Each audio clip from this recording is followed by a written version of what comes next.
What is going on, my broskiis? My name is Toadskii, back again, here to bring you guys yet another One Piece Treasure Cruise video. And in today's video, we actually are going to be talking about the new campaign event that went live yesterday at noon o'clock. And we were expecting, heading into this, the new campaign that was about to begin. I don't know if it still has it here. Yeah, the Neo Challenge campaign was the last one that happened, and it finishes on January 31st. So literally, as you guys have seen this video, like sometime today is when the new campaign will begin. And we were assuming that heading into February that we were going to have like a couple of celebrations for the anniversary. However, we are hit with another dead campaign pretty much until February 10th. So February 10th, after that period, it should be the anniversary. And if it's not the anniversary campaign, then I'll be absolutely shocked.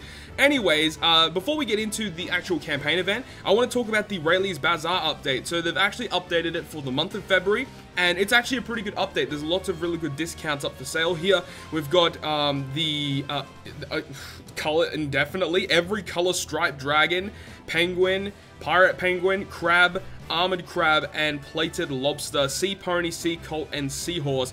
All of the evolvers are now able to be purchased at that price you can see there, which is pretty insane actually. It means that, if you are missing like one specific evolver, you can go ahead and pick it up from the Rayleigh shop if you don't want to go ahead and spend the stamina to go ahead and buy it, to actually farm it, which is actually pretty good because that happens a lot, where you need like one specific lobster, and farming lobsters is pretty annoying. So that was always available. Now you can have it with every single type of thing. So especially like dragons as well. Dragons are always just kind of annoying to farm, especially if you need like a purple or a yellow one, and it's like an RNG when you head into the dungeon. So yeah, it's actually pretty good that that's there. That's really, really nice. Also, every type of cotton candy plus 100 is going to be available, and then there's also going to be another one plus 100, but for an extended price. So you can actually get like plus 100 times 2 for each of them. But obviously it costs a lot of Rayleigh points. I wouldn't recommend a lot of people to buy this. I only buy this if like you actually need the cotton candy and you have a crap ton of Rayleigh points lying around. Most cases you don't really need to buy this. Also, every color crystal skull is going to be on sale for 7,500 Rayleigh points. Normally it is 10,000, but now you can buy one of each of the skulls for 7,500. So again, if you are missing a super evolution and you need one of those skulls, best time to do it is going to be when February begins.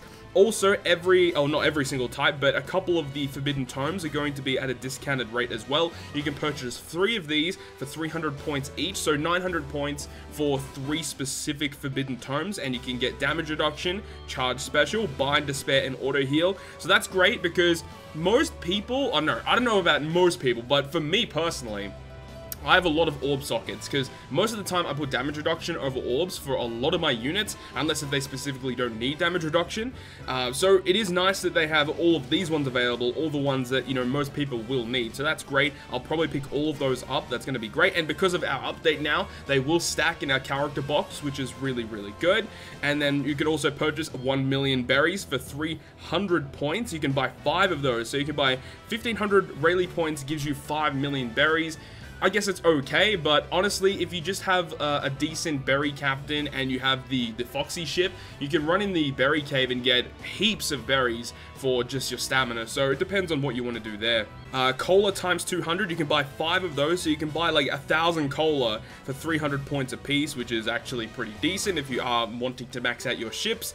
Also, on Almighty Manuals, you can buy 5 of them for 1,500 points a pop, and then also all the ships are going to be available, so a pretty good update for the anniversary month in the Rayleigh's Bazaar. But now getting into the boot camp, the winter boot camp for our new campaign event, which is going to be running from the 1st of February, or pretty much the 1st of February until the 10th of February. So for 10 days we have this campaign, and for the first 5 or 6 days of the event we have the Treasure Cruise boot camp. During the event period, learn about the various elements of Treasure Cruise from many characters, undertake their training, and they'll give you a ton of pirate EXP. So this is very similar to the Rayleigh Island, where you farm the Rayleigh Island once a day, you get a gem for the clear, and you get like 50k EXP. I believe it's very, very similar to that. So, I mean, that's nice, especially if you are lower pirate level.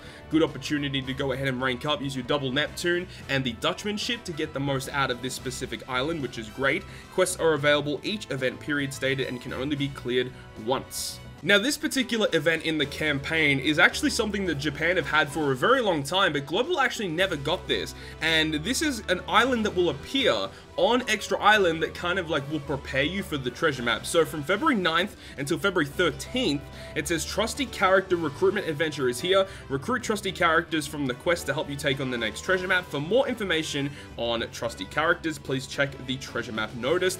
The effects of trusty characters will differ depending on the treasure map. The boost effect for treasure points earned only applies to post-evolution versions of the characters. So when you farm the island, you might not get an evolved version of the character, so you might have to evolve it. But you can see on the banner here, you've got Moria. So the Colosseum Gecko Moria looks to be a trusty character in the treasure map, which is great because he just got his limit break. His 300k fixed damage can be used double the amount of times now, which is awesome. I'm really happy about that. But you can see the silhouette in the background. Obviously, that's NL. I don't know why they chose his... That looks literally like his 6-star legend artwork, so I don't know why they did that.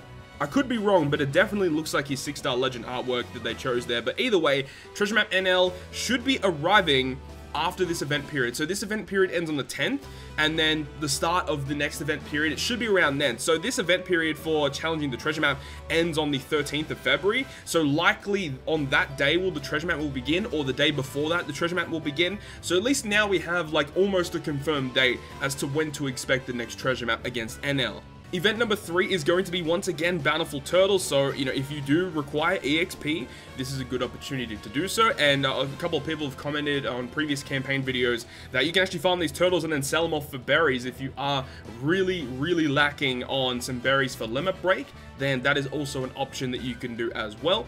But yeah, obviously, you know, this is the best way to get EXP from these turtles, but don't be stressed to go ahead and farm these, because obviously Turtle Islands are available all the time now, so I wouldn't stress about this particular event too much. And then moving on to event number 4, we have Restaurant Le Crab Forest Branch. So this is running from February 7th until the 9th, so for only 2 to 3 days, get cotton candies from Special Island, and to clear 5 times daily during the event period. Okay, so this is a little bit different from what we've seen previously. This looks to be only an island that you don't farm for 30 minutes per day. You only farm it 5 times per day with no time limit. I don't know what the drop rates will be like for this particular event. I would assume it's going to be the same as before, where there's like a 20 and a 40 stamina maybe, and like the drop rates will be the same, but you can only farm it 5 times with no time restriction. I don't know how I feel about that, because normally when the regular Restaurant Le Crap is out and you have the 30-minute time limit, most people that I know can get up to like, you know, 8+ runs, you know, 10 runs, 12 runs, which that grants a lot of cotton candy. So only limiting it to 5 runs per day is a little bit annoying, but you know, most likely in the next event period for the anniversary, we'll probably get, you know, Restaurant Le Crap back again, I would assume, and probably like a farmable island where we can get tomes and stuff. So I'm really looking forward to the anniversary stuff. This is kind of like just a filler before all the really hyped stuff actually happens.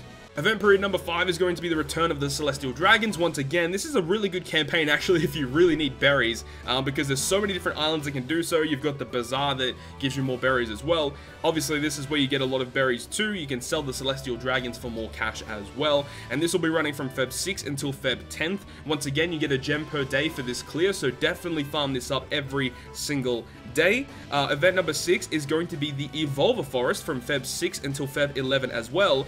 Evolver Forest, a quest packed with lobsters, penguins, and other evolvers, will be available once per day during the event period. So we're going to be having a period where we can have two additional gems per day, one from the Celestial Dragons and one from the Evolver Forest. I don't know if that is like a mistype, and you know, the Celestial Dragons are coming out first and then it's the Evolver Forest, but if they're running at the same time, that's really good. You can get up to 4 gems per day then, one for each of these, one for logging in and one from Chocoman missions. So this is actually really cool. I like that they're giving you more gems per day.